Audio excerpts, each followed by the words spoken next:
Doctor notices girl silent around father. An ultrasound reveals the truth. No one was ready for. The fluorescent lights hummed overhead in the pediatric wing of St. Mary's Hospital in Burlington, Vermont, casting that familiar sterile glow that Dr. Sarah Martinez had grown accustomed to over her 15 years of practice. Outside, October snow dusted the maple trees that lined the hospital parking lot, their branches already bare, except for the occasional stubborn leaf clinging to autumn's last breath. The small mountain town of 42,000 residents was the kind of place where everyone knew everyone, where secrets were hard to keep, and where a pediatrician like Sarah often became part of families' most intimate moments. It was Thursday afternoon, nearly 3 p.m., when 7-year-old Emma Patterson walked into examination room 3 with her father, David Patterson. Sarah had been seeing Emma for routine checkups since she was born, and something immediately struck her as different today. The little girl, usually chatty and full of questions about the stethoscope and the spinning chair, sat rigidly on the examination table, her small hands folded in her lap, eyes fixed on the floor. "How are we doing today, Emma?" Sarah asked, pulling up the child's chart on her tablet. The girl's medical history was unremarkable. A few ear infections, the typical childhood bumps and bruises, but nothing that would explain the palpable tension radiating from the small frame perched on the crinkled paper. Emma said nothing. She didn't even look up. David Patterson, a respected contractor in their tight-knit community, shifted uncomfortably in the plastic chair beside the examination table.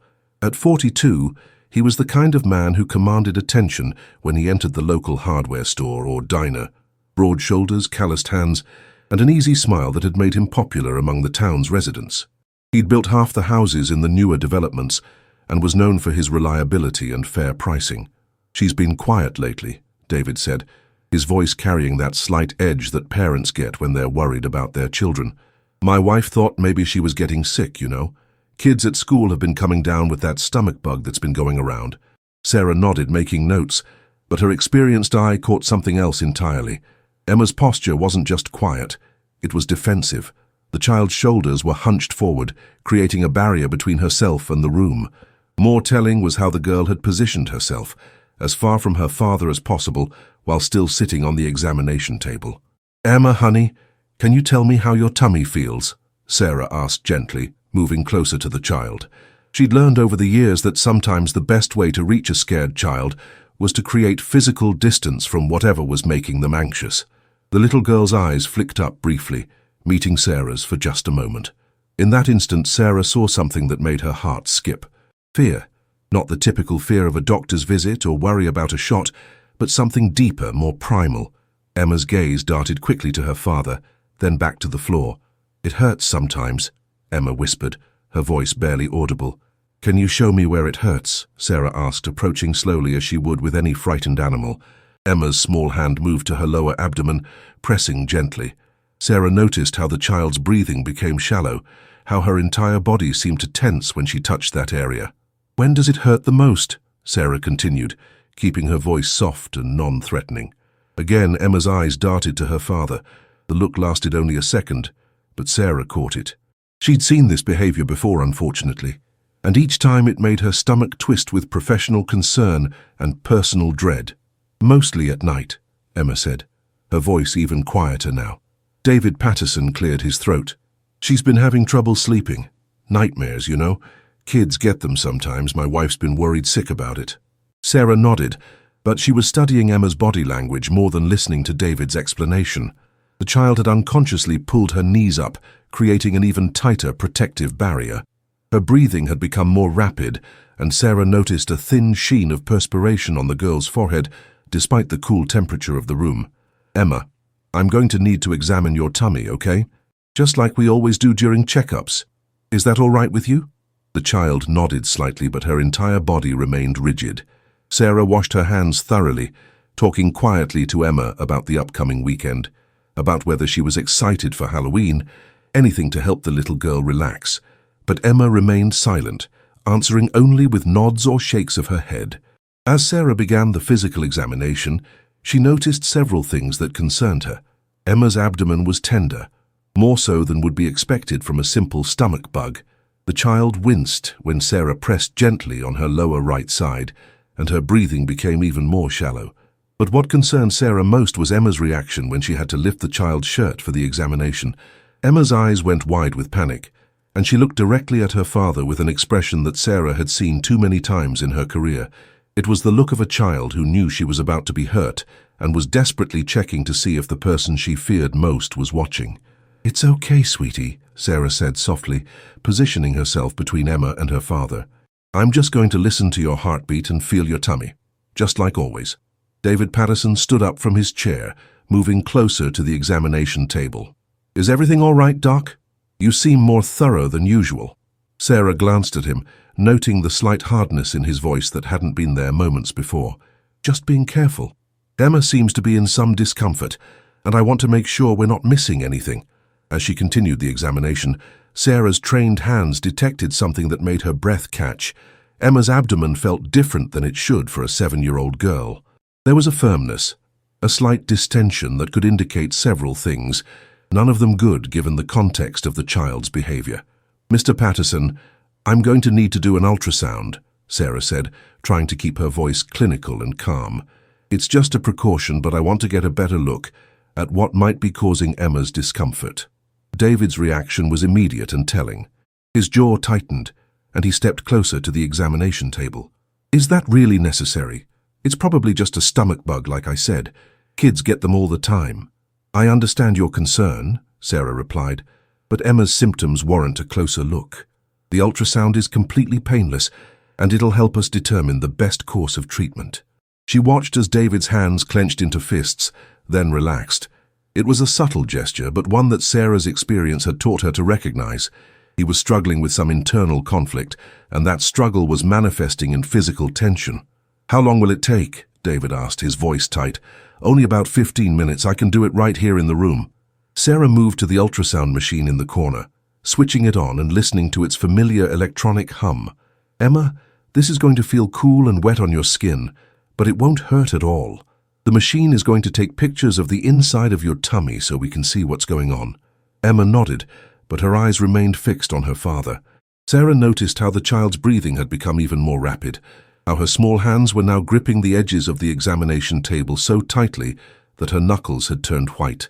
As Sarah prepared the ultrasound equipment, she made a mental note to call Child Protective Services after the appointment.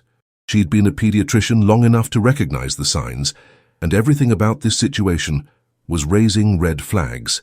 Emma's behavior, David's reaction, and now the physical findings all pointed to something far more serious than a stomach bug. But she had no idea that what she was about to discover would not only confirm her worst fears, but reveal a truth so devastating that it would shatter this small Vermont community and change multiple lives forever. The ultrasound gel was cold against Emma's skin, and Sarah watched as the little girl's entire body shuddered at the contact. It wasn't just the temperature. Sarah had seen thousands of children react to the cold gel, and this was different. Emma's reaction was one of someone who had experienced unwanted touch before, someone whose body had learned to anticipate pain. "I'm sorry it's cold, sweetheart," Sarah said softly, adjusting the ultrasound probe. The screen flickered to life, showing the grainy black and white images that would either confirm or dispel her growing suspicions. "It'll warm up in just a second." David Patterson had moved to stand directly behind Sarah, ostensibly to get a better view of the screen, but his proximity made her uncomfortable. She could feel his breath on her neck, could sense the tension radiating from his body like heat from a furnace. "What exactly are you looking for?" David asked, his voice carrying an edge that hadn't been there during the initial examination. "Just checking Emma's internal organs," Sarah replied, keeping her focus on the screen. "The kidneys, liver, intestines, making sure everything looks normal." But as the probe moved across Emma's abdomen, Sarah began to see something that made her heart race. There, in the lower right quadrant of the child's abdomen, was a shadow that shouldn't exist. At first she thought it might be a trick of the light, a technical glitch with the equipment. She adjusted the contrast, changed the angle, but the shadow remained. Emma whimpered softly, and Sarah realized she had been pressing too hard with the probe. "Sorry, honey, I'm almost done." The child's eyes were squeezed shut now, tears leaking from the corners. Sarah noticed how Emma's breathing had become rapid and shallow, how her small chest rose and fell with the quick rhythm of someone in distress. "She's always been sensitive," David said, but there was something in his voice that made Sarah's skin crawl. Haven't you, Emma, always been my sensitive little girl? The way he said it, my sensitive little girl, made Sarah's stomach turn. There was possession in those words, ownership that went beyond normal paternal protectiveness. She glanced at Emma and saw the child's body tense even more at her father's words. Sarah moved the probe lower, and what she saw next made her blood run cold. The shadow she had noticed wasn't just unusual, it was impossible. There, clearly visible on the ultrasound screen, was the unmistakable outline of a developing fetus. For a moment, Sarah thought she must be hallucinating. 7-year-old children don't get pregnant. It was biologically impossible. But she had been reading ultrasounds for 15 years, and she knew exactly what she was looking at. The measurements, the positioning, the development, everything indicated a pregnancy of approximately 12 weeks. Her hands began to shake as she tried to process what she was seeing. Emma Patterson, 7 years old, was pregnant. The implications hit her like a physical blow, and she had to grip the examination table to keep from falling. "Is everything okay, Doc?" David asked, and Sarah could hear the careful control in his voice. "You look like you've seen a ghost." Sarah forced herself to remain calm, to maintain the professional demeanor that had carried her through countless difficult situations, but inside, she was screaming. She moved the probe to a different position, hoping desperately that she had made a mistake, that what she was seeing was some kind of anomaly or equipment malfunction. But the image remained consistent. Emma Patterson was pregnant, and there was only one way that could have happened. "I need to run a few more tests," Sarah said, her voice barely steady. "Mr. Patterson, could you step out to the waiting room for just a moment? I need to discuss some things with Emma privately." David's reaction was immediate and violent.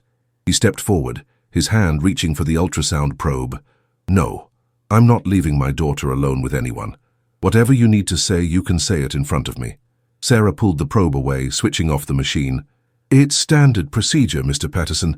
Sometimes children are more comfortable discussing symptoms without their parents present. I just need a few minutes." I said no.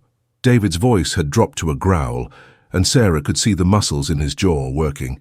"Emma doesn't keep secrets from her daddy. Do you, sweetheart?" Emma's eyes snapped open at the sound of her father's voice, and the terror Sarah saw there confirmed everything. The child was terrified of this man, and now Sarah understood why. "Mr. Patterson, I'm going to have to insist," Sarah said, trying to keep her voice firm despite the fear that was beginning to creep up her spine. "It's hospital policy." David stepped closer, and Sarah could smell his cologne mixed with something else, the scent of someone who was sweating despite the cool temperature of the room. "And I'm telling you that I'm not leaving my daughter alone with a stranger. What kind of father would I be if I did that?" The irony of his words would have been laughable if the situation weren't so horrifying.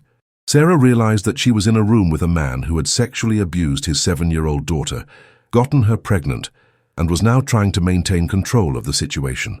She was also alone with him, with no panic button, no security, and no way to call for help without alerting him to her suspicions. "Emma," Sarah said softly, turning to the child and ignoring David's presence entirely. "Honey, I need you to tell me the truth. Has anyone ever touched you in a way that made you uncomfortable?" The reaction was immediate. Emma's eyes went wide with panic, and she looked desperately at her father.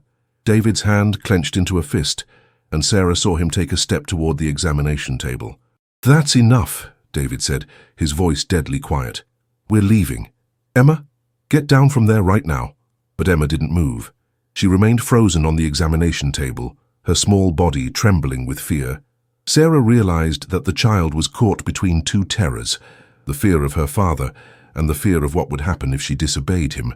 "Emma, it's okay," Sarah said, moving to position herself between the child and David. "You're safe here. No one is going to hurt you." David laughed, but there was no humor in the sound. "Safe? You think she's safer with you than with her own father? You don't know anything about my family, Dr. Martinez. You don't know what's best for Emma."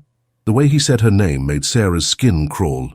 She had been careful not to use her first name during the appointment, but David Patterson had obviously done his research. He knew who she was, probably knew where she lived, where she went to church, what car she drove. In a town of 42,000 people, anonymity was impossible. "I know that Emma is 12 weeks pregnant," Sarah said quietly, "and I know that there's only one way that could have happened." The silence that followed was deafening. David's face went through a series of expressions: shock, anger, fear, and finally, something that looked almost like relief. Emma began to cry, soft whimpering sounds that broke Sarah's heart. "You don't know anything," David said finally, but his voice lacked conviction. "You don't know what you're talking about." Sarah reached for the phone on the wall, intending to call security, but David's hand shot out and grabbed her wrist. His grip was strong, the calloused fingers of a man who worked with his hands, and Sarah felt a spike of genuine fear. "Don't," he said simply. "Don't make this harder than it has to be." Sarah looked into his eyes and saw something that chilled her to the bone. There was no remorse there, no shame, no recognition that what he had done was wrong. Instead, there was only a cold calculation, the look of a man who was trying to figure out how to solve a problem. "Let go of me," Sarah said, surprised by the steadiness of her own voice. "And step away from Emma." David's grip tightened and Sarah winced. She could feel the bones in her wrist grinding together, could imagine the bruises that would form. But she didn't back down. "You're hurting me," she said loudly, hoping someone in the hallway would hear. "Mr. Patterson, you're hurting me." David's eyes narrowed, but he released her wrist. Sarah rubbed the red marks his fingers had left, already planning her next move. She needed to get Emma away from this man, needed to get help, needed to protect both herself and the child. "Emma," she said softly, "I want you to come with me. We're going to go see another doctor, someone who can help you feel better." But Emma shook her head, tears streaming down her face. "I can't," she whispered. "Daddy said I can't tell anyone about our special secret. He said bad things would happen if I told." Sarah's heart broke at the child's words. She had heard similar statements from other abused children, had seen the psychological damage that threats and manipulation could cause. But she had never encountered a situation quite like this, where the abuse had progressed to this level. "Emma, you're not in trouble," Sarah said gently.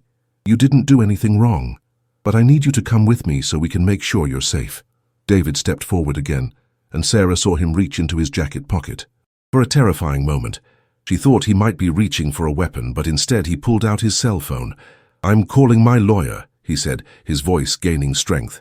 "This is harassment, and I won't stand for it. Emma is my daughter, and I'm taking her home." Sarah realized that she was running out of time. Once David Patterson left the hospital with Emma, there was no telling what he might do. He might run, might hurt the child to keep her quiet, might do something even worse. She had to act now, had to find a way to protect Emma before it was too late. "Security," she said loudly, pressing the emergency button on the wall. "I need security in examination room 3 immediately." David's face twisted with rage, and Sarah saw him take a step toward her. But at that moment Emma spoke up, her small voice cutting through the tension like a knife. "Daddy, please don't hurt Dr. Martinez like you hurt me." The words hung in the air like a death sentence, and Sarah watched as David Patterson's face went through a series of transformations. First came shock, as if he couldn't believe his 7-year-old daughter had finally spoken the truth. Then anger, red and raw, flooded his features. Finally, something far more dangerous settled over his expression, the cold, calculating look of a cornered predator. "Emma, you don't know what you're saying," David said, his voice taking on a sing-song quality that made Sarah's skin crawl. "You're confused, sweetheart. Remember what Daddy told you about our special time together. Remember how it's just between us." Sarah felt physically ill. She had dealt with child abuse cases before, but the casual way David was manipulating his daughter, even now in front of a witness, showed a level of psychological control that was truly terrifying. "Emma, look at me," Sarah said softly, crouching down to the child's eye level.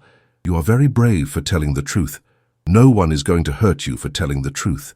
The security alarm was still blaring in the hallway, and Sarah could hear footsteps approaching.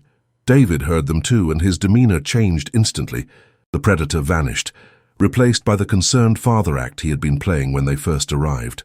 "Dr. Martinez, I don't know what kind of sick game you're playing here," he said, his voice rising just enough to be heard in the hallway.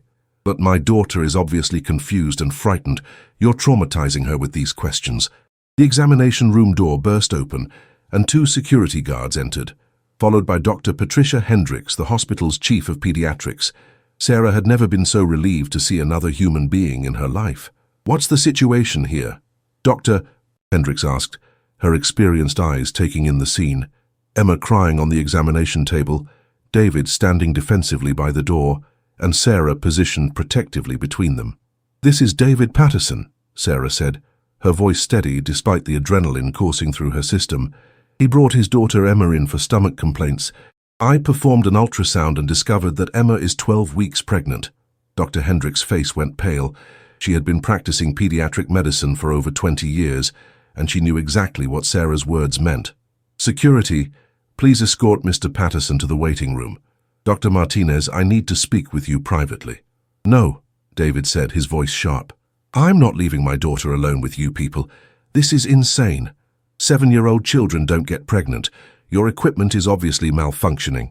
One of the security guards, a large man named Mike, who had been working at the hospital for 5 years, stepped forward. "Sir, I need you to come with me. This is hospital policy during a medical emergency." "Medical emergency?" David's voice was getting louder, more desperate. "The only emergency here is that this doctor is making false accusations about my family. I want to speak to your supervisor. I want to speak to the hospital administrator." Sarah watched as the full reality of the situation began to sink in for David Patterson. He was trapped, and he knew it. The ultrasound evidence was undeniable, and Emma had already begun to tell the truth. His carefully constructed world of secrets and lies was crumbling around him. "Emma," Dr. Hendricks said gently, approaching the examination table. "I'm Dr. Hendricks. I'm going to take very good care of you, okay? But first, I need your daddy to wait outside so we can talk privately." Emma's eyes darted between her father and the two doctors. Sarah could see the internal struggle playing out on the child's face, the fear of her father warring with the desperate need to tell someone what had been happening to her. "I'll be right outside, sweetheart," David said, his voice taking on that manipulative sweetness again. "Remember what we talked about. Remember our special secret." The threat was clear, even disguised as paternal concern. Sarah felt her hands clench into fists, and she had to fight the urge to physically attack this man who had destroyed his daughter's childhood. "Mr. Patterson," Mike said firmly, "I need you to come with me now. This isn't a request." David looked around the room one more time, his eyes lingering on Emma. "This isn't over," he said quietly, and Sarah wasn't sure if he was talking to them or to his daughter. As soon as the door closed behind David and the security guards, Emma collapsed into sobs. The sound was heartbreaking, not the typical crying of a child who had scraped her knee or been denied a toy, but the deep, wrenching sobs of someone whose world had been systematically destroyed. Dr. Hendricks immediately moved to comfort the child, but Emma shrank away from her touch. "It's okay," Dr. Hendricks said softly. "No one is going to hurt you, Emma. You're safe now." Sarah pulled up a chair beside the examination table, positioning herself where Emma could see her clearly. "Emma, can you tell Dr. Hendricks what you told me about your daddy hurting you?" Emma's sobs intensified, and she shook her head violently. "He said bad things would happen if I told. He said the police would take me away and I'd never see Mommy again." Sarah's heart broke at the child's words. She had heard similar threats from other abusers, but it never got easier. The psychological manipulation was often worse than the physical abuse, creating a prison of fear that kept victims trapped long after they had the opportunity to escape. "Emma, honey, that's not true," Dr. Hendricks said gently. "The police are here to protect you, not to hurt you, and we're going to make sure you're safe." Sarah looked at the ultrasound screen, which was still displaying the frozen image of Emma's pregnancy. 12 weeks. The child had been carrying this secret, this burden, for 3 months. She had endured 12 weeks of morning sickness, of her body changing, of knowing that something was terribly wrong but being too frightened to tell anyone. "Emma," Sarah said softly, "I know you're scared, but you did the right thing by telling the truth. No one is going to hurt you for telling the truth." Emma looked up at her through tear-filled eyes. "Will the baby be okay?" The question hit Sarah like a physical blow. This 7-year-old child, who had been raped and impregnated by her own father, was worried about the baby. The innocence in that question, the genuine concern, was almost more than Sarah could bear. "We're going to take very good care of both of you," Dr. Hendricks said, her voice thick with emotion. "But first, I need to ask you some questions. Is that okay?" Emma nodded slightly, wiping her nose on her sleeve. "How long has your daddy been hurting you?" Dr. Hendricks asked. Emma's face scrunched up in concentration. Since I lost my first tooth. He said it was because I was becoming a big girl, and big girls had special jobs." Sarah felt bile rise in her throat.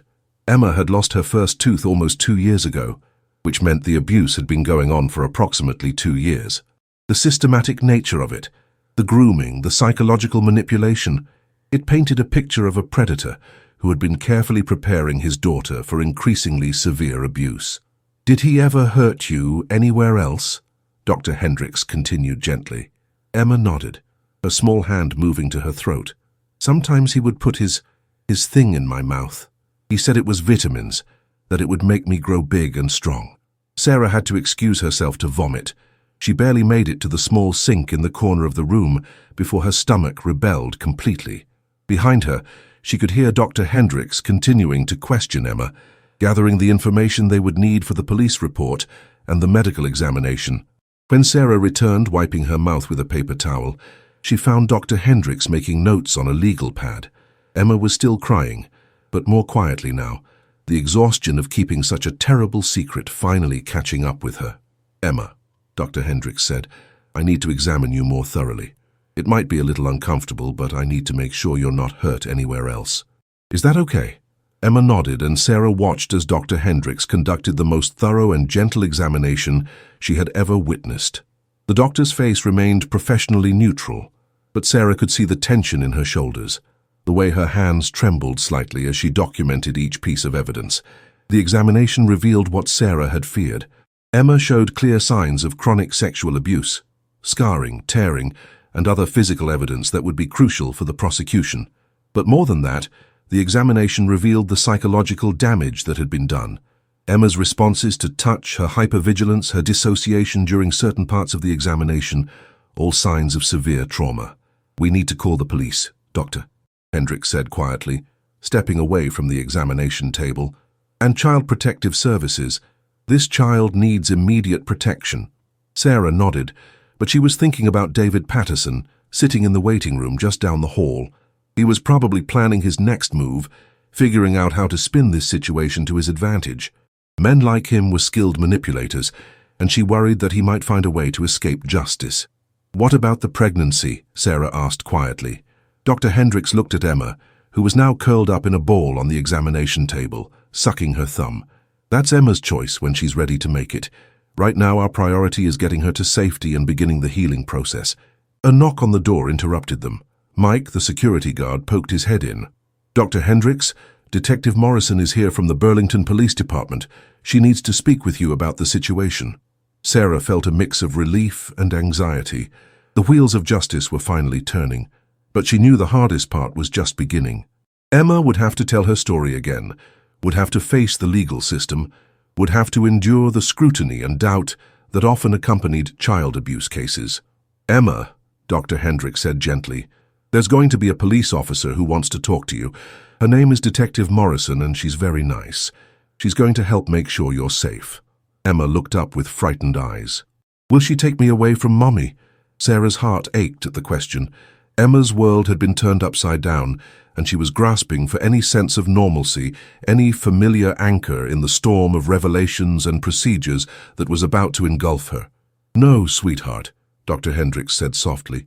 "We're going to call your mommy and have her come here. She's going to want to be with you." But Sarah wondered what would happen when Emma's mother arrived. Did she know? Had she suspected? Or was she, like so many other family members of abuse victims, completely unaware of the horror that had been taking place under her own roof? As Detective Morrison entered the room, Sarah realized that Emma's ordeal was far from over. In fact, in many ways, it was just beginning. Detective Rachel Morrison had been investigating crimes against children for 8 years, and she thought she had seen everything. But as she looked at 7-year-old Emma Patterson, curled up on the examination table with tears still fresh on her cheeks, she felt the familiar knot of anger and determination settle in her stomach. This case was going to be different. This case was going to be personal. "Hi, Emma," Detective Morrison said softly, pulling up a chair beside the examination table. "I'm Detective Morrison, but you can call me Rachel. I'm here to help you, okay?" Emma nodded slightly, her thumb still in her mouth. Dr. Hendricks had given her a hospital gown decorated with cartoon animals, and the bright colors seemed almost obscene against the backdrop of what had been revealed. "Emma, I know you've been very brave today," Detective Morrison continued. "You told Dr. Martinez the truth about what your daddy has been doing to you. That was very, very brave. Sarah watched from the corner of the room, still processing what she had witnessed. She had called the police on suspected abuse cases before, but she had never been present during the initial investigation. The reality of it was both more clinical and more emotionally devastating than she had imagined. "Can you tell me more about what your daddy did to you?" Detective Morrison asked gently. "I know it's hard to talk about, but I need to know so I can help you." Emma's eyes filled with tears again, but she began to speak in a whisper. "He said it was our special secret. He said all daddies did this with their little girls when they got old enough." Detective Morrison made notes on her pad, her face remaining neutral despite the rage Sarah could see building in her eyes. "When did this start happening, Emma?" "When I was 5, Emma said, her voice barely audible. "After I lost my first tooth. He said I was becoming a big girl, and big girls had special jobs to do for their daddies." Sarah felt sick again. The systematic nature of the abuse, the way David Patterson had groomed his daughter, spoke to a level of predatory behavior that was truly horrifying. This wasn't a moment of weakness or poor judgment. This was calculated, deliberate abuse that had been going on for 2 years. "Where did this happen?" Detective Morrison asked. Emma's eyes darted around the room, as if she was afraid someone might be listening. "In the basement. He has a special room down there. He said it was our secret place." Detective Morrison's pen stopped moving. "Emma, can you tell me more about this room?" Emma nodded, seeming to gain confidence from the detective's calm demeanor. "It has a bed and a TV and some toys. He said it was just for us, that Mommy wasn't allowed to go down there." Sarah felt her blood run cold. The existence of a dedicated space for the abuse suggested a level of premeditation that was chilling. David Patterson hadn't just been abusing his daughter, he had created an entire environment designed for that purpose. "Did your daddy ever hurt you in other places?" Detective Morrison asked. Emma shook her head. "Only in the special room. He said if I was good and quiet, he would give me presents. But if I was bad or told anyone, bad things would happen." "What kind of bad things?" Emma's voice became even smaller. "He said the police would take me away and I'd never see Mommy again.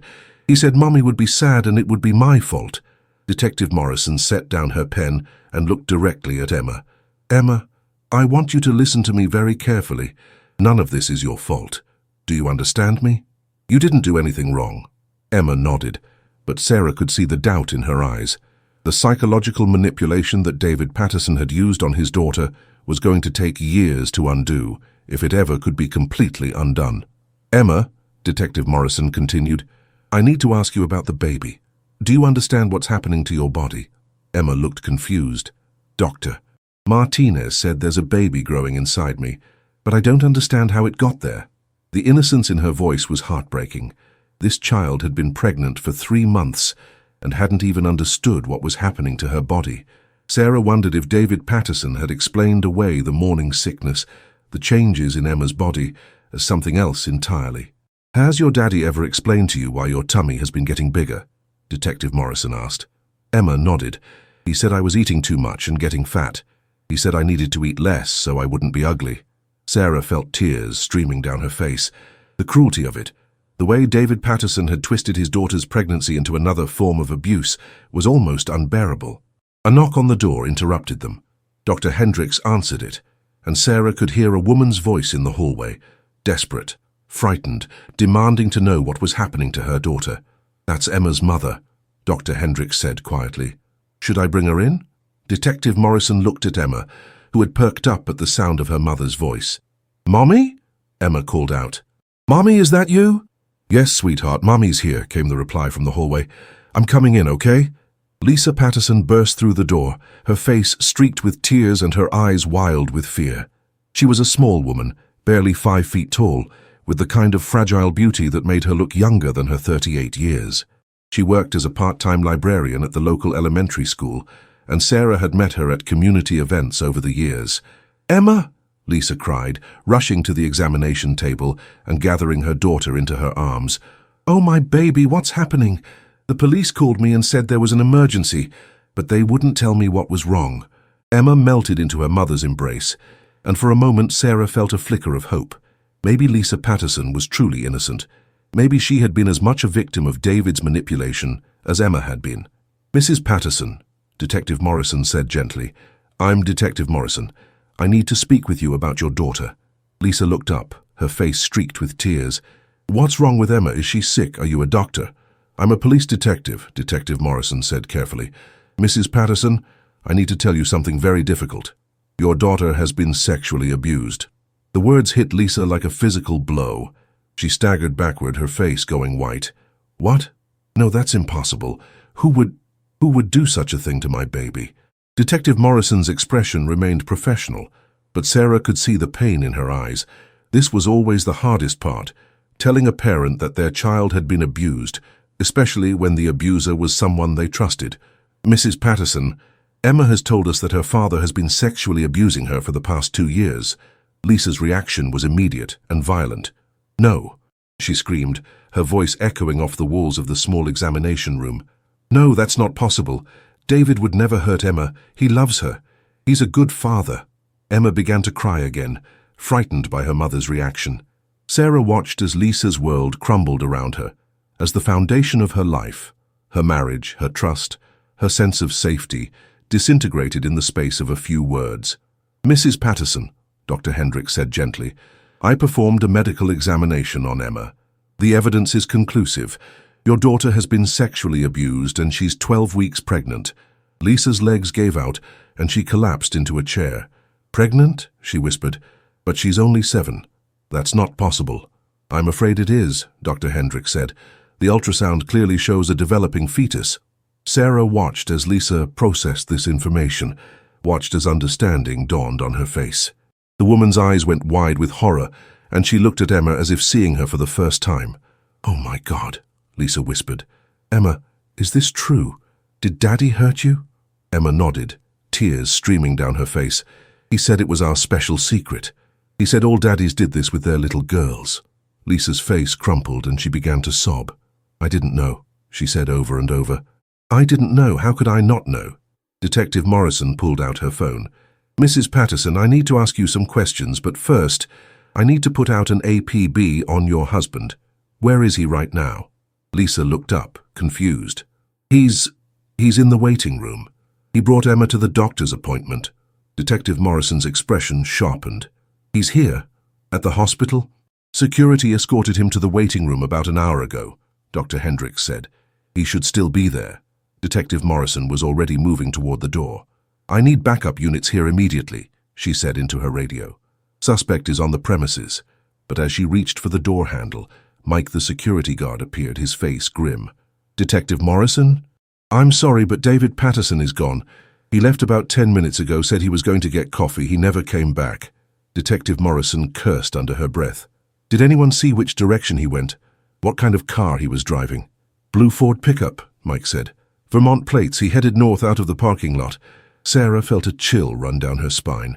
David Patterson was in the wind, and he knew that his world was about to collapse around him. Men like him, when cornered, were capable of anything.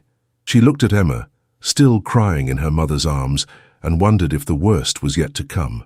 "We need to get Emma to a safe location," Detective Morrison said, "and we need to find David Patterson before he decides to run or do something even more desperate." As the hospital erupted into organized chaos, security guards searching the building, police officers setting up roadblocks, social workers being called in, Sarah realized that what had started as a routine medical examination had become something much larger and more dangerous. David Patterson was now a fugitive, and everyone who had been involved in exposing his crimes was potentially at risk. The hunt for a monster had begun. The emergency command center had been set up in the hospital's main conference room, and Sarah found herself in the middle of what looked like a scene from a television crime drama. Detective Morrison was coordinating with state police. FBI agents were being called in due to the severity of the case, and social workers were arranging emergency protective custody for Emma. "We've got roadblocks set up on all major highways heading out of Burlington," Detective Morrison reported to the assembled team. "State police are checking all hotels, motels, and camping areas within a 50-mile radius." Sarah watched the controlled chaos from a corner of the room, still processing the events of the past few hours. Emma was now in the care of Child Protective Services, having been removed from her mother's custody, pending a full investigation. The look of betrayal and confusion on Lisa Patterson's face as her daughter was taken away would haunt Sarah for years to come. "Dr. Martinez," Detective Morrison called out, I need you to go over everything David Patterson said and did during the examination. Every detail, no matter how small. Sarah nodded, pulling out her notes. He was nervous from the beginning, she said. When Emma complained of stomach pain, he kept insisting it was just a stomach bug. He didn't want me to do the ultrasound, became agitated when I insisted. Did he make any threats? Not directly, Sarah said, remembering the fear she had felt when David grabbed her wrist. But he was controlling, possessive. He kept saying Emma was his little girl. When I tried to get him to leave the room so I could talk to Emma privately, he became hostile. FBI agent Jennifer Walsh, who had driven up from Boston, looked up from her laptop. Dr. Martinez, in your professional opinion, how long would David Patterson have known his daughter was pregnant? Sarah considered the question. Given the pregnancy's development, I'd estimate he's known for at least a month, possibly longer. The physical changes, the morning sickness, he would have had to explain those symptoms away somehow. Which means he's been planning for this day, Agent Walsh said grimly. He knew eventually someone would discover the truth. Detective Morrison's phone rang, and she answered it quickly. Morrison, yes, what? Are you sure? Okay, we're on our way. She hung up and turned to the team. They found Patterson's truck abandoned at the Champlain Valley State Park about 20 miles north of here. No sign of him, but there's a campsite with evidence of recent use. Sarah felt her stomach drop. The state park was huge, thousands of acres of dense forest and hiking trails. If David Patterson had planned this, if he had supplies and knew the area, he could hide there for weeks. There's something else, Detective Morrison continued. We searched the Patterson house. We found the room Emma described in the basement. The silence in the room was deafening. Sarah could see the strain on everyone's faces, the way they were all trying to process the horror of what they were dealing with. What did you find? Agent Walsh asked quietly. Detective Morrison's face was grim.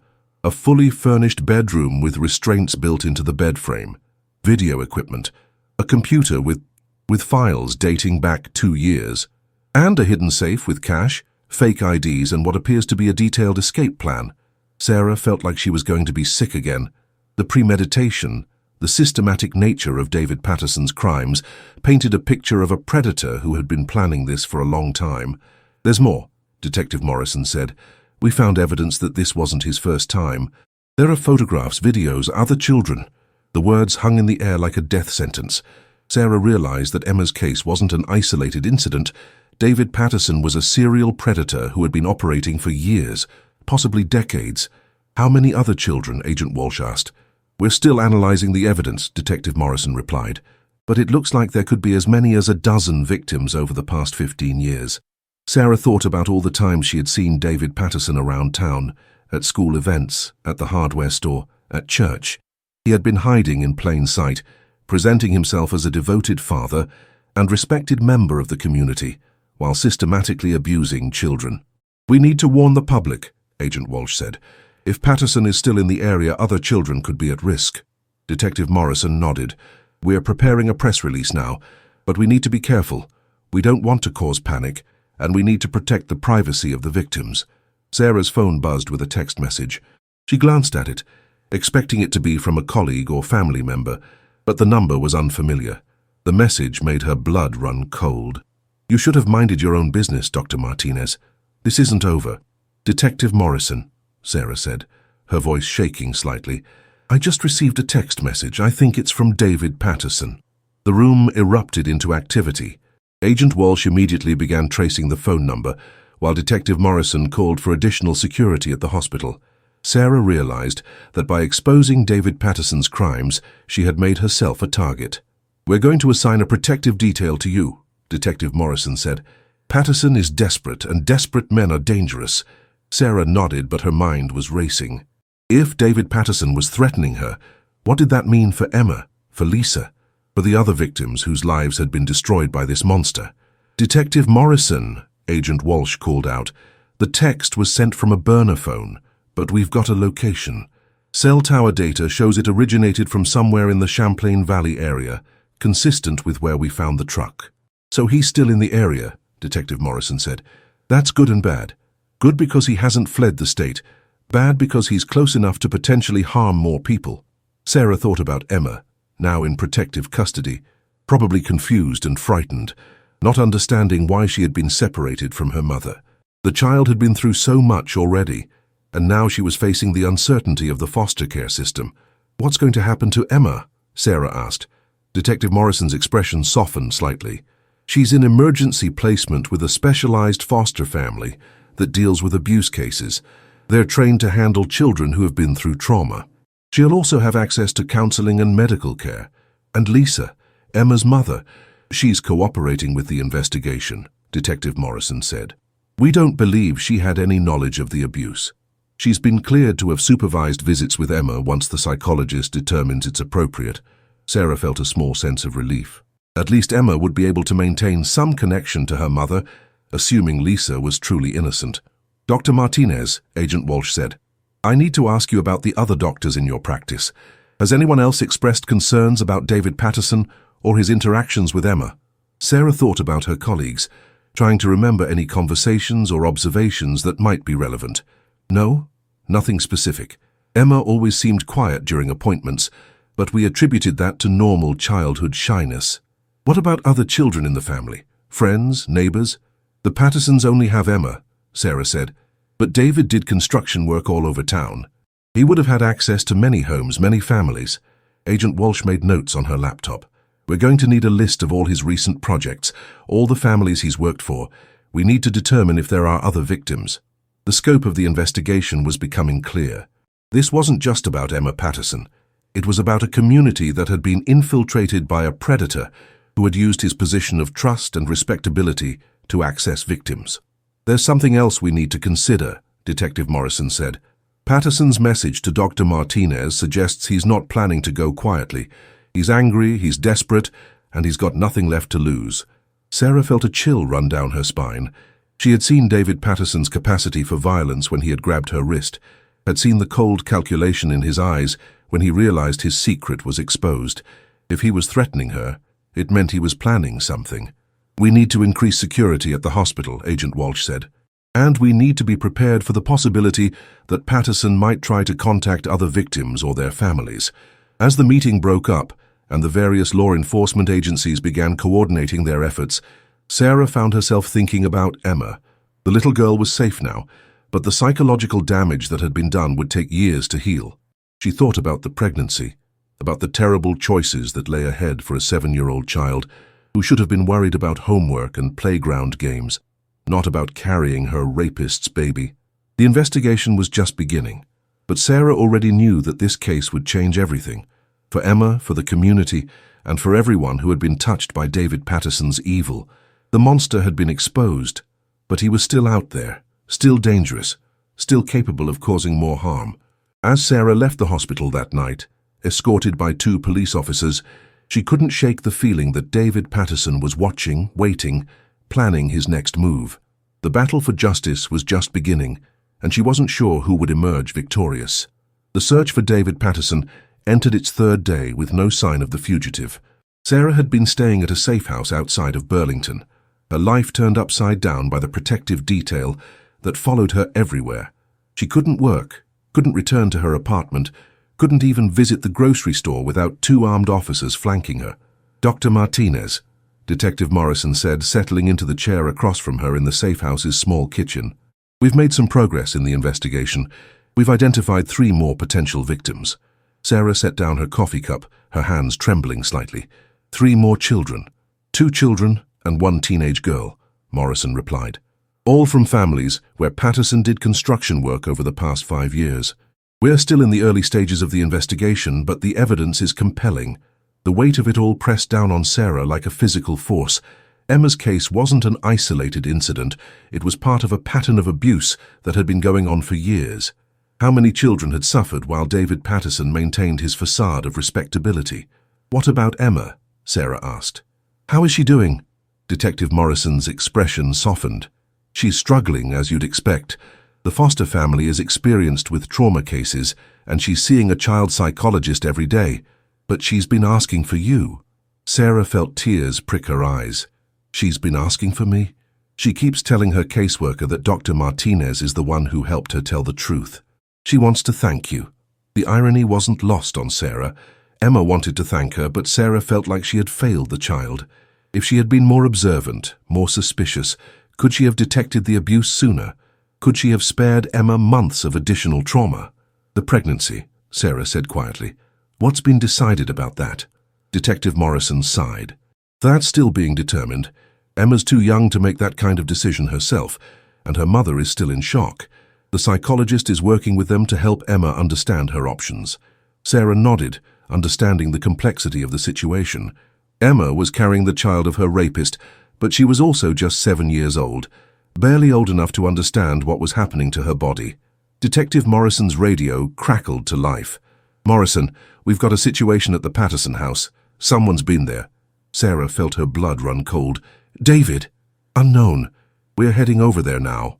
I'm going to leave Officer Johnson here with you." As Detective Morrison rushed out, Sarah found herself alone with her thoughts for the first time in days.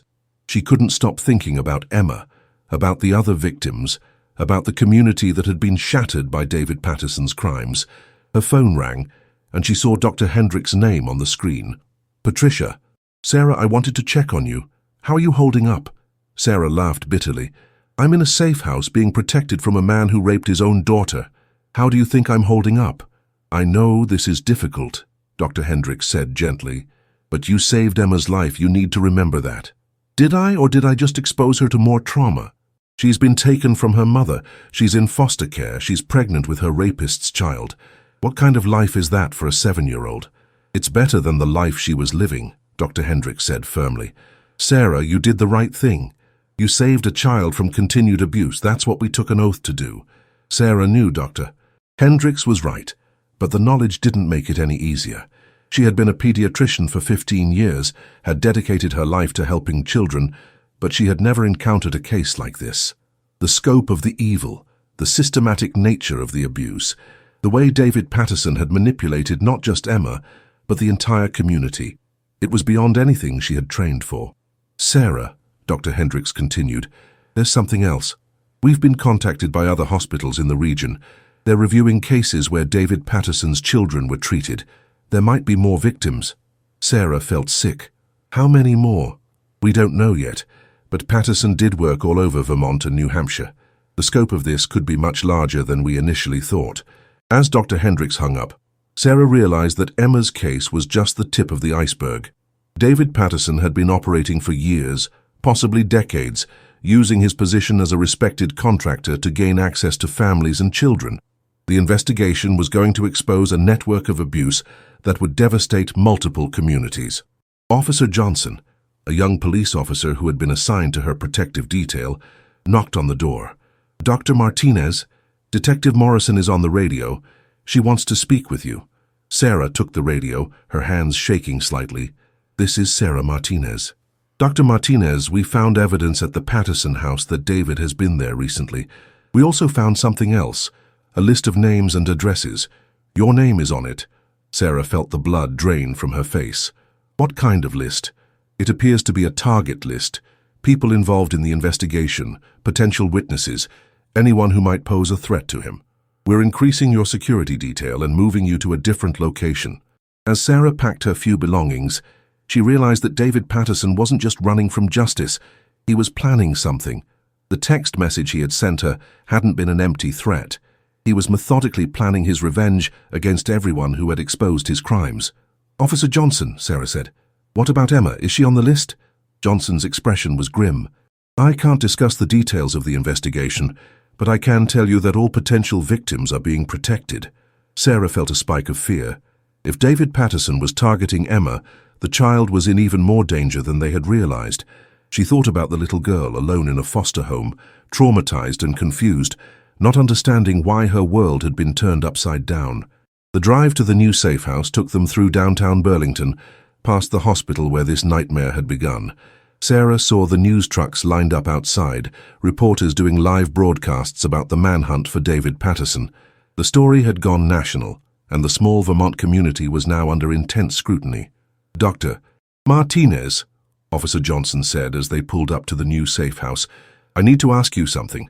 During your examination of Emma, did David Patterson say anything that might indicate where he would go if he was trying to hide?" Sarah thought back to that day, trying to remember every detail of her interactions with David. "He mentioned that he knew the area well. that he had worked all over Vermont and New Hampshire. He seemed familiar with the state parks, the hiking trails. Anything else? Any specific locations he mentioned? Sarah shook her head, frustrated that she couldn't remember anything more specific. He was very controlling about the conversation. He didn't want me to talk to Emma alone, didn't want to leave the room. He seemed like someone who was used to being in control. As they entered the new safe house, Sarah's phone rang. The number was unfamiliar, but something told her to answer it. Dr. Martinez. The voice was small, frightened, but Sarah recognized it immediately. Emma? Emma, is that you? I'm scared, Dr. Martinez. They moved me to a new place and I don't know where my mommy is. Sarah's heart broke at the sound of the child's voice. Emma, where are you calling from? Are you safe? I'm at the new house with the nice lady, but I had a bad dream about Daddy. He was angry at me for telling the truth. Sarah felt a chill run down her spine. Emma, honey, you did the right thing by telling the truth. You're safe now. Your daddy can't hurt you anymore. But what if he comes back? What if he finds me? He won't, Sarah said firmly, though she wasn't sure she believed it herself. There are people protecting you, making sure you're safe. Dr. Martinez, will you come visit me? I want to show you the drawing I made. Sarah looked at Officer Johnson, who had been listening to the conversation. He shook his head slightly, indicating that visits weren't possible given the current security situation. I can't visit right now, Emma, Sarah said gently, but I'm thinking about you every day. You're very brave, and I'm proud of you for telling the truth. I miss my mommy, Emma said, her voice breaking. When can I see her again? Sarah didn't know how to answer that question. Emma's mother was cooperating with the investigation, but the trauma of learning about her daughter's abuse, combined with the media attention and the ongoing manhunt, had left Lisa Patterson in a fragile state. Soon, honey, Sarah said, hoping it was true. Your mommy loves you very much, and she wants to see you too. As Sarah hung up, she realized that the investigation was about more than just finding David Patterson. It was about trying to rebuild the lives he had destroyed, about helping Emma and the other victims heal from trauma that would affect them for the rest of their lives. But first, they had to find him. And based on the evidence they had discovered, Sarah had a feeling that David Patterson wasn't planning to go quietly. He was planning something, and she was afraid that the worst was yet to come. The call came at 3:47 a.m. Sarah jerked awake in the safe house bed, her heart pounding as Officer Johnson's radio crackled to life in the next room. All units, all units. We have a situation at the foster home on Maple Street. Possible intruder.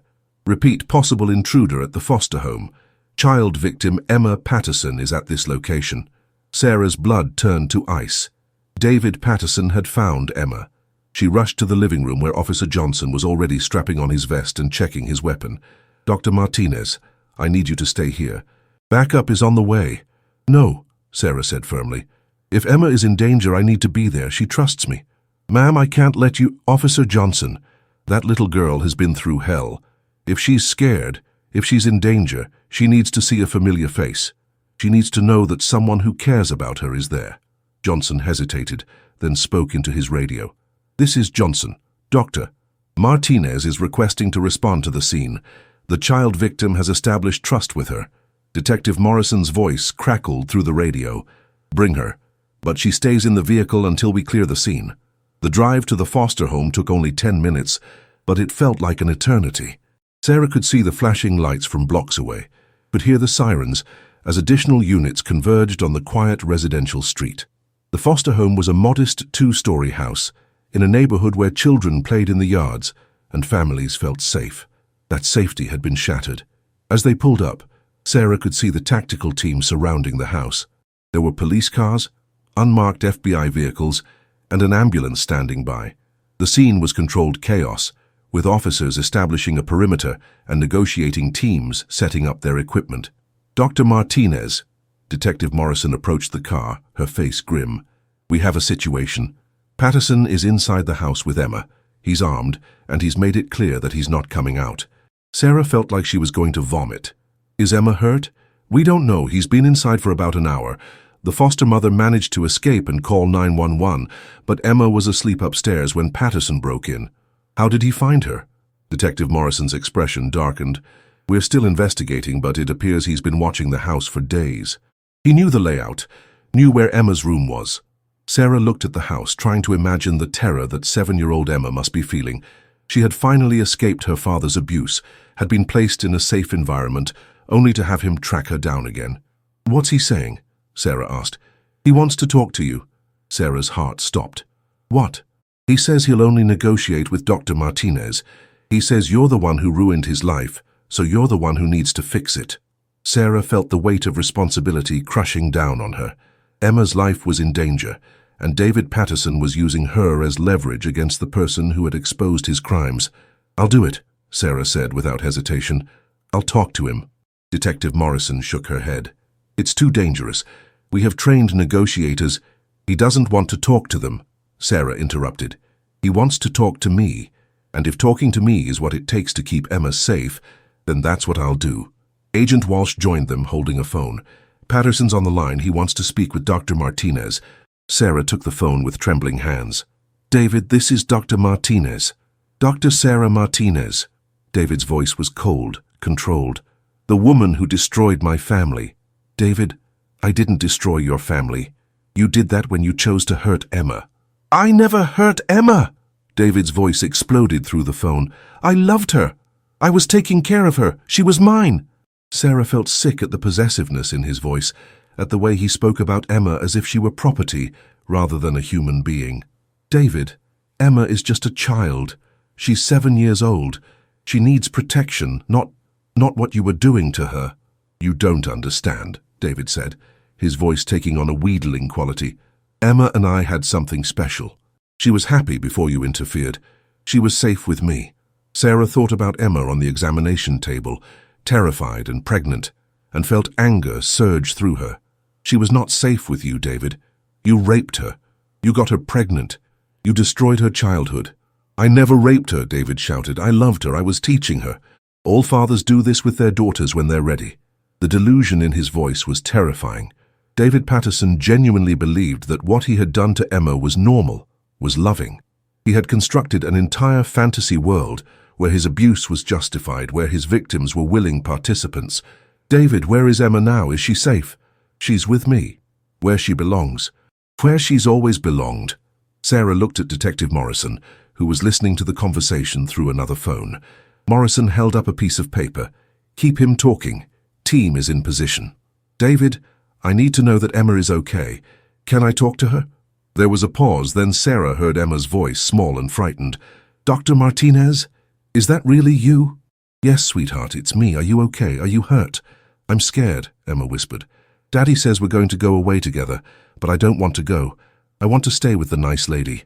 Sarah's heart broke at the terror in Emma's voice. The child had been through so much, had finally begun to feel safe, only to have her father drag her back into the nightmare. "Emma, I need you to be very brave, okay? There are people here who want to help you." David's voice came back on the line. "That's enough. Emma doesn't need help. She needs to be with her father." "David, listen to me. You're not thinking clearly. You're scared and confused, but this isn't the way to handle it. Let Emma go and we can talk about this." "There's nothing to talk about." David's voice was rising, becoming more agitated. "You ruined everything. Emma and I were happy. We had our special time together, and you destroyed it." Sarah realized that David Patterson was completely delusional. He had convinced himself that his abuse of Emma was somehow loving, that he was the victim in this situation. There was no reasoning with someone who had constructed such an elaborate fantasy to justify his crimes. "David, Emma is pregnant. She's carrying your child. She's 7 years old. Do you understand what that means?" "It means she's going to give me a son," David said, his voice taking on a dreamy quality. "Emma and I are going to have a family together, just like I always planned." The horror of it hit Sarah like a physical blow. David Patterson wasn't just a child molester. He was planning to continue the abuse, to create a cycle of violence that would destroy more lives. "David, you can't take Emma. She needs medical care. She needs help. She needs me," David said firmly. "She's always needed me. Before you interfered, before you filled her head with lies, she understood that." Sarah looked at Detective Morrison, who made a cutting motion across her throat. The tactical team was ready to move. "David, I need you to think about Emma. Think about what's best for her. She's scared, she's confused, and she needs professional help to deal with what's happened to her." "What's happened to her?" David's voice was incredulous. "Nothing happened to her. I loved her. I took care of her. I gave her everything she needed." Sarah realized that David Patterson was beyond reason. He had constructed a fantasy world where his abuse was love, where his victims were willing participants, where he was the wronged party. There was no reaching him, no way to make him understand the horror of what he had done. "David, please, let Emma go. Don't make this harder than it has to be." "I'm not letting her go," David said, his voice becoming cold and determined. "Emma is mine. She's always been mine, and if I can't have her, then no one can." The line went dead, and Sarah felt her heart stop. Detective Morrison was already barking orders into her radio. "Go, go, go, he's threatened to harm the child." Sarah watched in horror as the tactical team stormed the house, their weapons drawn, their movements precise and coordinated. She could hear shouting, the sound of doors being kicked in, the chaos of a dynamic entry. Then a gunshot. Sarah screamed, trying to run toward the house, but Officer Johnson held her back. "Dr. Martinez, stay back, let them do their job." Minutes passed like hours. Sarah stood frozen, watching the house, waiting for some sign of what had happened inside. Had they been too late? Had David Patterson carried out his threat? Then she saw them. A tactical officer emerged from the house, carrying Emma in his arms. The little girl was crying, but she was alive, she was safe. "Emma!" Sarah called out, and the child looked up, her face streaked with tears. "Dr. Martinez!" Emma reached out her arms, and the officer carried her over to where Sarah was standing. Sarah gathered Emma into her arms, holding her tight, feeling the child's small body shaking with sobs. "You're safe now, sweetheart. You're safe." "Is Daddy going to hurt me again?" Emma whispered. Sarah looked over Emma's head at Detective Morrison, who shook her head grimly. David Patterson was no longer a threat to anyone. "No, honey," Sarah said softly. "He's never going to hurt you again. You're safe now. You're finally safe." As the ambulance arrived to check Emma over, as the media descended on the quiet residential street, as the investigation team began processing the scene, Sarah held Emma close and realized that the nightmare was finally over. The monster was gone, and Emma could begin the long journey toward healing. But Sarah also knew that the scars from this ordeal would last a lifetime, for Emma, for the other victims, and for the community that had been shattered by David Patterson's evil. The physical threat was over, but the psychological damage would take years to heal. Still, as she held Emma in her arms, Sarah felt a glimmer of hope. The child was alive, she was safe, and she was finally free from the man who had destroyed her innocence. It was a beginning, a chance for Emma to reclaim her childhood and build a future free from fear. The nightmare was over, but the healing was just beginning. 2 weeks after the confrontation at the foster home, Sarah sat in the child psychology wing of Fletcher Allen Hospital, waiting for Emma's therapy session to end. The little girl had been through extensive medical and psychological evaluations, and the team of specialists was working around the clock to address both her physical and emotional needs. Dr.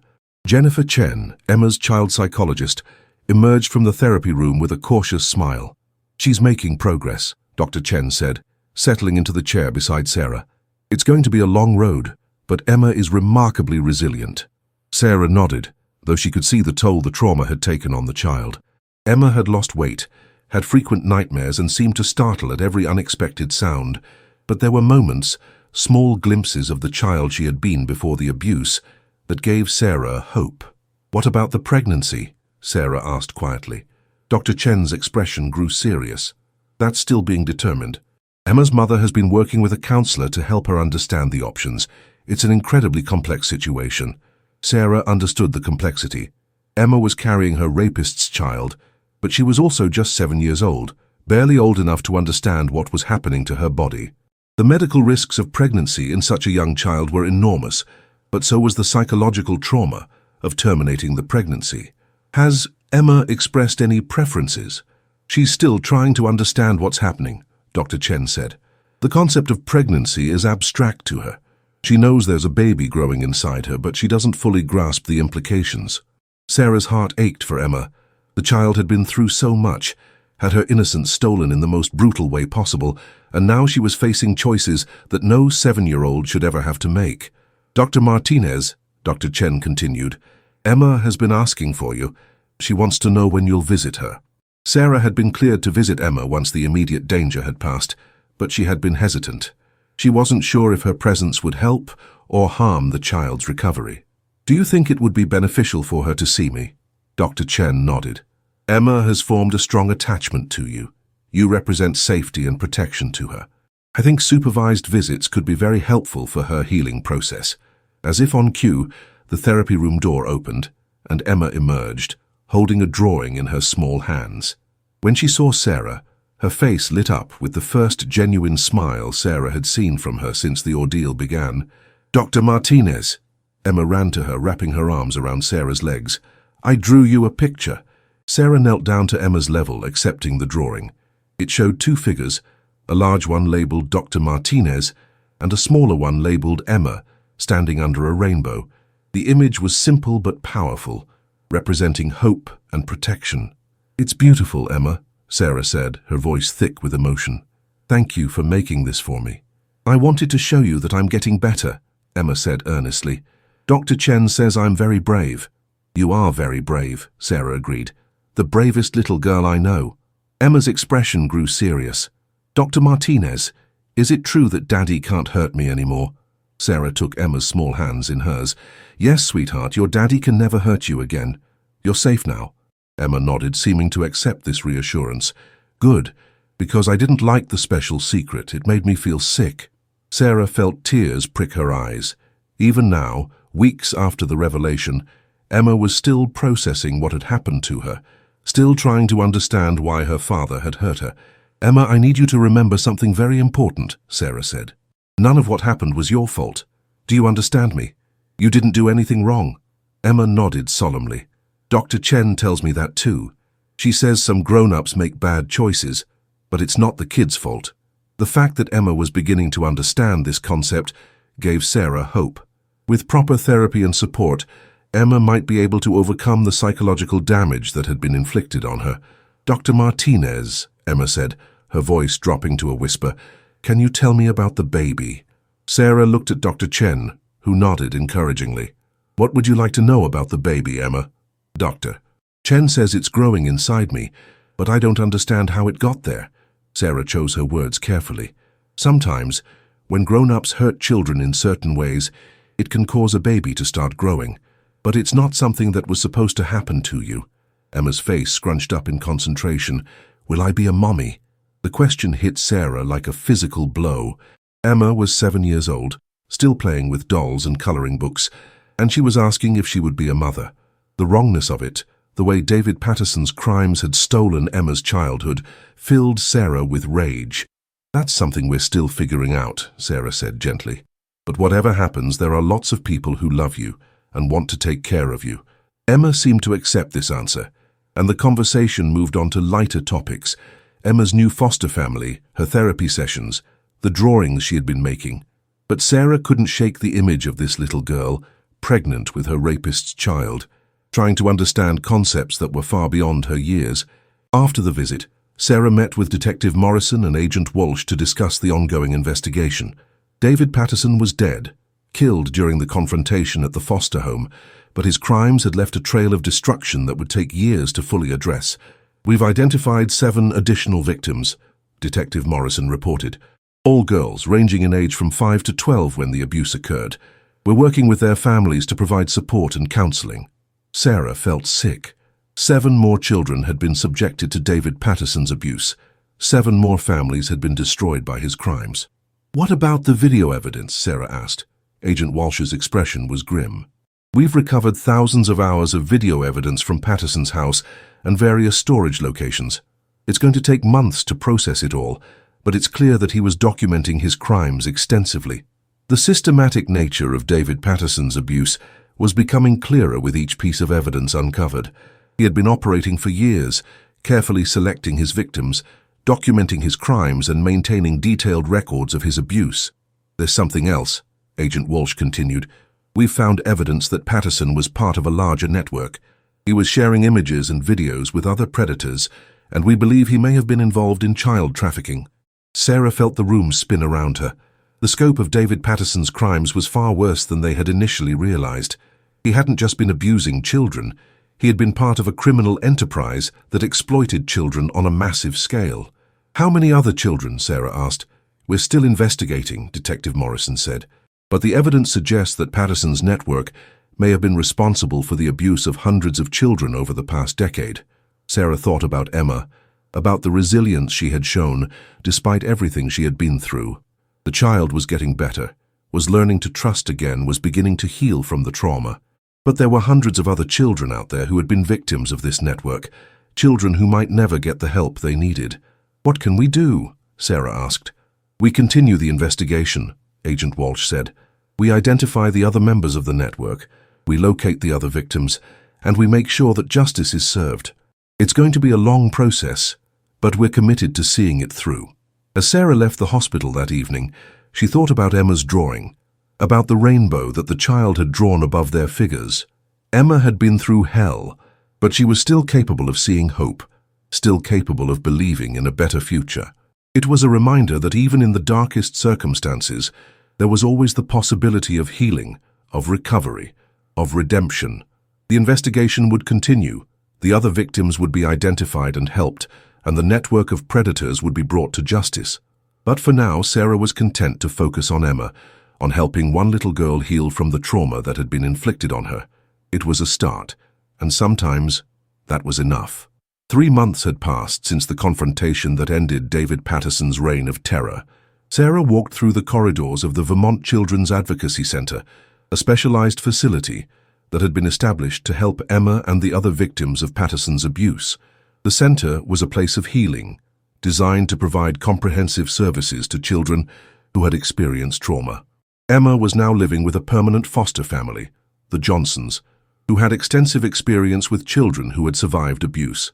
They lived in a quiet neighborhood outside Burlington, where Emma could attend school and receive the specialized care she needed. "Dr. Martinez," Emma's voice rang out as Sarah entered the play therapy room. The little girl was working on a puzzle with her therapist, Dr. Chen, and her face lit up when she saw Sarah. "Hi, Emma," Sarah said, settling into a child-sized chair. "How are you feeling today?" Emma's progress had been remarkable. She had gained weight, her nightmares had decreased in frequency, and she was beginning to show signs of the resilient, intelligent child she had been before the abuse. But there were still challenges, still moments when the trauma would surface unexpectedly. "I'm good," Emma said, continuing to work on her puzzle. "Mrs. Johnson made pancakes for breakfast, and I got to help." Sarah smiled at the normalcy of the statement. These small, everyday experiences were crucial to Emma's healing, helping her understand what a normal childhood should look like. "Emma," Dr. Chen said gently, "would you like to tell Dr. Martinez about the decision we discussed?" Emma's expression grew serious, and she set down her puzzle piece. "Dr. Martinez, I need to tell you something important." Sarah leaned forward, giving Emma her full attention. "What is it, sweetheart?" "The baby," Emma said simply. "I decided I don't want to be a mommy yet. I want to be a kid first." Sarah felt tears prick her eyes. After months of counseling and careful consideration, Emma had made the decision to terminate the pregnancy. It was a choice that no 7-year-old should ever have to make, but Emma had approached it with remarkable maturity and understanding. "That's a very brave decision, Emma," Sarah said, "and it's the right decision for you." Emma nodded solemnly. "Dr. Chen explained that I'm too little to be a mummy, and that it's okay to wait until I'm grown up. The baby won't be hurt and I can still be a kid." The fact that Emma could articulate her decision so clearly showed how much progress she had made in therapy. She was learning to understand her body, her choices, and her right to make decisions about her own life. "When will it happen?" Sarah asked. "Next week," Dr. Chen said. "We've arranged for the procedure to be done at the hospital with a full support team in place. Emma will be sedated, and she'll wake up in recovery with people who love her." Sarah nodded, understanding the careful planning that had gone into this decision. Emma's medical team had worked extensively to ensure that the procedure would be as minimally traumatic as possible. "Dr. Martinez," Emma said, "will you be there when I wake up?" "If you want me to be there, then yes," Sarah said, "I'll be there." Emma smiled, seeming relieved. "Good. I feel safe when you're there." As the session continued, Sarah marveled at Emma's resilience. The child had been through unimaginable trauma, had faced impossible choices, and yet she was still capable of joy, of trust, of hope. It was a testament to the human spirit's ability to heal and recover. After the session, Sarah met with Detective Morrison and Agent Walsh to discuss the ongoing investigation. The network that David Patterson had been part of was larger and more complex than they had initially realized. "We've made significant progress," Agent Walsh reported. "We've arrested 12 members of the network, and we've identified over 200 victims across 6 states. Sarah felt a mix of relief and horror. Relief that the network was being dismantled, horror at the scope of the abuse that had been occurring. "What about the other victims?" Sarah asked. "Are they getting help?" "We're working with local authorities in each jurisdiction to ensure that all victims receive appropriate services," Detective Morrison said. "It's a massive undertaking, but we're committed to helping every child who was affected." Sarah thought about the 200 children who had been victimized by this network, about the families who had been destroyed, about the communities that had been shattered. The ripple effects of David Patterson's crimes would be felt for generations. "There's something else," Agent Walsh continued. "We've received word that Emma's case is being used as a model for other investigations. The way you handled the initial discovery, the coordination between medical and law enforcement personnel, the victim-centered approach, it's all being studied and replicated." Sarah felt a complex mix of emotions. She was proud that Emma's case could help other children, but she was also acutely aware of the cost. Emma had paid a terrible price for the lessons that were being learned. "How is Emma's mother doing?" Sarah asked. Detective Morrison's expression grew compassionate. "Lisa Patterson is in intensive therapy. She's struggling with guilt, with the knowledge that she didn't protect her daughter, but she's committed to her own healing, and she's working toward being able to have a relationship with Emma again." Sarah nodded, understanding the complexity of the situation. Lisa Patterson had been a victim too in her own way. David Patterson had manipulated and deceived her, had created a facade of normalcy while systematically abusing their daughter. The guilt and trauma she was experiencing were real and valid. "Has Emma expressed any desire to see her mother?" "She has, Doctor," Chen said, joining the conversation. "But she's not ready yet. She's still processing her feelings about her family, about what happened to her. We're working towards supervised visits, but it will take time." Sarah understood the careful balance that was being maintained. Emma needed to heal at her own pace, needed to process her trauma without being pressured to forgive or forget. As the meeting concluded, Sarah reflected on the journey that had brought them to this point. It had begun with a routine medical examination, with a little girl who was too quiet around her father. It had evolved into a complex investigation that had exposed a network of predators and saved hundreds of children from continued abuse. The cost had been enormous. Emma's childhood had been stolen, her innocence destroyed, her life forever changed, but she was alive, she was safe, and she was healing. In a world where such horrors existed, that was something to be grateful for. Sarah made her way back to her apartment, which she had finally been able to return to after months of living in safe houses. The media attention had died down, the reporters had moved on to other stories, and Burlington was slowly returning to normal. But Sarah knew that normal was a relative concept. The community had been changed by David Patterson's crimes, had been forced to confront the reality that evil could hide behind a facade of respectability. Parents were more vigilant, children were being taught about inappropriate touch, and the systems designed to protect children were being strengthened. As she prepared for bed, Sarah thought about Emma's upcoming procedure, about the little girl who would wake up free from the physical reminder of her abuse. It was another step in the healing process, another milestone in Emma's journey toward recovery. The road ahead would be long and difficult. Emma would need years of therapy, would face challenges that other children never had to confront. But she was strong, she was resilient, and she was surrounded by people who loved her and wanted to help her heal. It was enough, Sarah thought. It was a beginning, and sometimes that was all you could ask for. 1 year after the day that changed everything, Sarah stood in the children's garden behind the Vermont Children's Advocacy Center, watching Emma play with the other children who were receiving services there. The garden was a peaceful space, designed to provide a sense of normalcy and joy for children who had experienced trauma. Emma was now 8 years old, and the transformation was remarkable. Her hair had grown longer, her smile came more easily, and she had developed friendships with other children at the center. She was attending a regular school, participating in art therapy, and slowly building the foundation for a healthy, normal childhood. "Dr. Martinez," Emma called out, running over with a flower she had picked. "Look what I found!"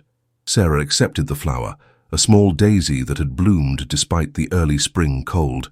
"It's beautiful, Emma. Just like you." Emma beamed at the compliment, then grew more serious. Dr. Martinez, I wanted to tell you something. I wrote a letter to other kids who might be going through what I went through. Sarah's heart swelled with pride. Emma had been working with Dr. Chen on a letter that would be used by the Advocacy Center to help other children who had experienced abuse. It was a powerful testament to her healing and her desire to help others. Would you like to read it to me? Sarah asked. Emma nodded, pulling a folded piece of paper from her pocket. She had written it in her careful 8-year-old handwriting, with some help from Dr. Chen. Dear kids, Emma began, her voice clear and strong. My name is Emma, and I want you to know that you are not alone. Bad things happened to me too, but I learned that it wasn't my fault. There are good people who want to help you, people like Dr. Martinez and Dr. Chen. They helped me feel safe again. It's okay to be scared, and it's okay to cry.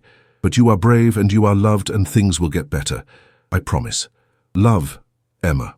Sarah felt tears streaming down her face. The letter was simple but powerful, carrying the voice of a child who had survived the unthinkable and emerged with her capacity for love and hope intact. Emma, that's the most beautiful letter I've ever heard, Sarah said. You're going to help so many other children. Emma smiled, then hugged Sarah tightly. I want to help other kids feel safe, like you helped me feel safe. As they walked back toward the center, Sarah reflected on the journey that had brought them to this moment. The investigation into David Patterson's network had resulted in the conviction of dozens of predators and the rescue of hundreds of children. The systems designed to protect children had been strengthened, and awareness of child abuse had increased dramatically. But the most important victory was walking beside her, picking flowers and talking about helping other children. Emma had not just survived her ordeal, she had transformed it into a force for good. Dr. Martinez, Emma said, Mrs. Johnson says I can have a birthday party next month. Will you come? Sarah smiled, thinking about the normal, joyful milestone that Emma was approaching. I wouldn't miss it for the world. As they entered the center, Sarah saw Dr. Chen waiting for them with a warm smile. Emma's therapy sessions had been reduced to once a week, and she was making remarkable progress. The nightmares had mostly stopped, her eating had returned to normal, and she was developing the social skills that had been disrupted by her trauma. Emma, Dr. Chen said, I have some good news. Your mother would like to have a visit with you next week. How do you feel about that? Emma's expression grew thoughtful. The relationship with her mother had been slowly rebuilding, with supervised visits and family therapy sessions. Lisa Patterson had worked hard to address her own trauma and guilt, and she was committed to being the mother Emma needed. I think I'd like that, Emma said carefully. But can Dr. Martinez be there too? Dr. Chen nodded. Of course. We'll make sure you feel safe and supported. As Emma went to her therapy session, Sarah reflected on the complex dynamics of family reunification after abuse. Lisa Patterson had been a victim too, in her own way, and she deserved the chance to rebuild her relationship with her daughter, but Emma's needs and feelings had to remain the priority. Later that afternoon, Sarah met with Detective Morrison and Agent Walsh for their regular case update. The investigation was winding down, but there were still loose ends to tie up. The final sentencing hearings are scheduled for next month, Detective Morrison reported. All 12 members of the network will be going to prison for life. There's no possibility of parole. Sarah felt a sense of justice and closure. The people who had victimized Emma and hundreds of other children would never be able to harm another child again. What about the other victims? Sarah asked. How are they doing? It's been a mixed journey, Agent Walsh said. Some children are healing well, like Emma. Others are struggling more. But all of them are receiving services, and all of them are safe. Sarah nodded, understanding that healing was not a linear process. Each child would recover at their own pace, in their own way, with their own challenges and victories. There's something else, Agent Walsh continued. The case has led to significant changes in how we investigate child abuse. The protocols you helped develop are being implemented nationwide. Emma's case is literally saving other children. Sarah felt a deep sense of satisfaction. If Emma's suffering could prevent other children from experiencing similar trauma, then something positive had come from the horror they had all endured. As the meeting concluded, Sarah drove home through the familiar streets of Burlington. The town had changed in the year since the case broke. There was more awareness of child abuse, more vigilance from parents and community members, and better resources for victims. The scars would always be there, but the community was healing too. At home, Sarah sat down to write her monthly report to the state medical board about the case. It was a routine requirement, but she always took the time to reflect on the lessons learned and the progress made. As she wrote, Sarah thought about the moment that had started it all. A 7-year-old girl who was too quiet around her father, an ultrasound that revealed the unthinkable, and a decision to speak up when speaking up was difficult. It had been the right thing to do, but it had also been the hardest thing she had ever done. The doorbell rang, interrupting her thoughts. Sarah opened the door to find a delivery person with a package. Inside was a drawing from Emma, a picture of a rainbow with 2 figures underneath it, labeled Dr. Martinez and Emma, just like the first drawing she had made a year ago. But this drawing was different. The figures were smiling, the sun was shining, and there were other children playing in the background. At the bottom, Emma had written, "Thank you for helping me find my rainbow." Sarah hung the drawing on her refrigerator, next to the other artwork Emma had given her over the past year. Each piece told a story of healing, of progress, of a little girl who had found her way back to joy despite everything she had endured. The phone rang, and Sarah saw Emma's name on the caller ID. She answered with a smile. "Hi, Dr. Martinez." Emma's voice was bright and happy. "I just wanted to say thank you again for helping me, and I wanted to tell you that I'm not scared anymore. I feel safe, and I feel loved, and I know that good things are going to happen." Sarah felt tears of joy streaming down her face. "I'm so proud of you, Emma. You are the bravest, strongest little girl I know.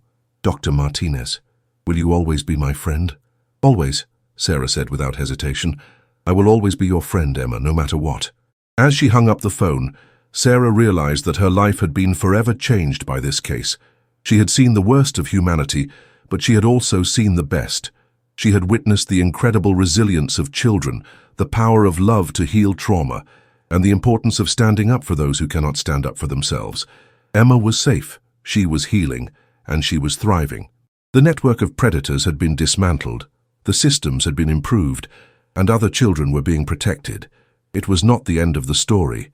Emma's healing would continue for years to come, and there would always be other children who needed help. But it was a new beginning for Emma, for the community, and for Sarah herself. The darkness had been exposed to the light, and the light had won. Sometimes that was all you could ask for. Sometimes that was everything. As Sarah looked out her window at the Vermont mountains, she thought about Emma's letter to other children, about the promise she had made that things would get better. It was a promise that Sarah had helped make real, and it was a promise that would continue to guide her work in the years to come. The rainbow Emma had drawn was not just a symbol of hope, it was a reality. After the storm came the rainbow, and after the darkness came the light.